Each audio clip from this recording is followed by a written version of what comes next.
میں ایک محفل میں گیا تو میں جب پہنچا تو اس صاحب نے نعرے بھی لگائے اور کہتا ہے جناب حضرت پیر صاحب اور ساتھ میرا نام لے کے رحمت اللہ علیہ تشریف لے آئے. وہ جتنے بندے تھے سارے ہنسنے لگ پڑے کہ رحمت اللہ علیہ مر جانے والوں کے لیے استعمال ہوتا ہے. عام یہی چیز ہے نا کہ جو مر جائے اس کو رحمت اللہ علیہ کہتے ہیں, زندہ کو رحمت اللہ علیہ نہیں کہتے. وہ لوگ ہنسنے لگ پڑے کہ اس تے جوندے اشارہ مار چھڑیا.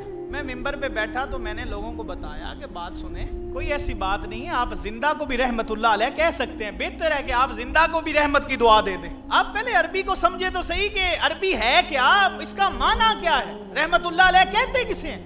دعا ہی کر رہے ہیں نا آپ. ہم عام دعا نہیں کرتے اللہ آپ پر رحمت فرمائے, اللہ آپ پر فضل فرمائے, اللہ آپ کو سلامت رکھے. صرف اتنی سی بات ہے کہ اردو کے بجائے عربی میں دعا دی جا رہی. کچھ چیزیں ہم نے بنا لی کہ جناب یہ اب صحابہ پہ ہم نے رضی اللہ لگانا ہے, اولیاء پہ رحمت اللہ علیہ لگانا ہے, اہل بیت پہ رضی اللہ لگانا ہے, اور جتنے بھی انبیاء ہیں ان پر علیہ السلام لگانا ہے. یہ ہماری بنائی گئی چیزیں ہیں, یہ ہمارے علماء نے بنائی ہیں.